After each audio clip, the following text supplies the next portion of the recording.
ஐயா வணக்கம் குருஜி நேரம். வணக்கம் மேடம். வணக்கம் அம்மா. நான் என் பையனுக்கு பார்க்கணும். எங்க இருந்து பேசுறீங்க? சென்னையில இருந்து பேசுறேன். சென்னையில இருந்தா. யாருக்கு ஜாதகம் பார்க்க போறீங்க? உங்களோட பையனுக்கா? பையனுக்கு. அவங்களோட பிறந்த தேதி, பிறந்த நேரம், பிறந்த இடம் சொல்லுங்கம்மா. 14/5/2010. 14/5/2010. 1:32 PM. 1:32 PM. வெள்ளூர். வெள்ளூர். ராசி நட்சத்திரம் லக்னம் சொல்லுங்க. ரிஷபராசி ரிஷபராசி கிருத்திக நட்சத்திரம். ரிஷபராசி கிருத்திக நட்சத்திரம். சிம்ம லக்னம். என்ன கேள்வி கேட்கணுமா? ஐயா குருஜி வணக்கம்ங்க. வாழ்த்துக்கள். நல்லா இருப்பீங்கம்மா. தீர்க்க சுமங்கலியா, தீர்க்க ஆயுளோட ஆரோக்கியமா நல்லா இருப்பீங்கம்மா. ஐயா எனக்கு பையனுக்கு கொஞ்சம் வீசிங் பிரச்சனை இருக்குதுங்க ஐயா. சரி. இந்த செவ்வாய் தசை ஆரம்பிச்சதுல இருந்து செவ்வாய் நோயை கொடுக்கக்கூடிய 6ஆம் இடத்தோடு தொடர்பு கொண்டு 12ஆம் இடத்துல இருக்கிறாரு.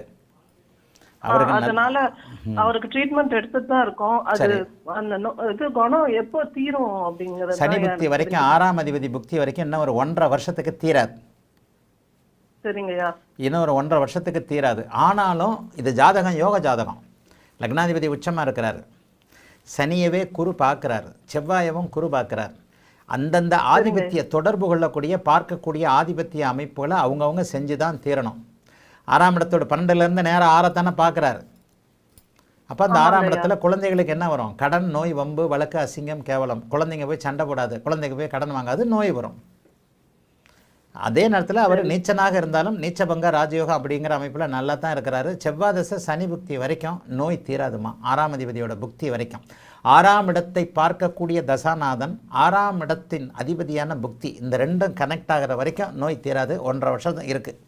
1.5 வருஷம் கழித்து செவ்வாய் தசை புதன் புக்தி 11ஆம் அதிபதியாக இருக்கிறனால 2027க்கு பிறகு நோய் தீருமா. சரிங்களா?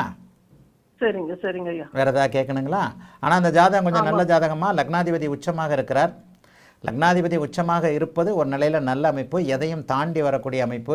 வேலூர்லலாம் இருக்க மாட்டார்னு அடிக்கடி சொல்லுவேன். 8, 12ஆம் இடங்கள் சுபத்துவமாக இருக்கின்றன. வெளி மாநிலம், வெளிநாடுன்னு போகக்கூடிய அமைப்புகள் இவருக்கு உண்டு. அதனால் நோய் கண்டிப்பாக தீருமா. 6ஆம் அதிபதி குருவின் பார்வையில் இருப்பதனால நோய் கண்டிப்பாக தீரும். செவ்வாய் தசை சனி புக்திக்கு பிறகு 2027 ஆரம்பிக்கும் போது கவலைப்படுற மாதிரி நோய் இருக்காதுமா. வாழ்த்துக்கள்மா. நல்லா இருப்பீங்க.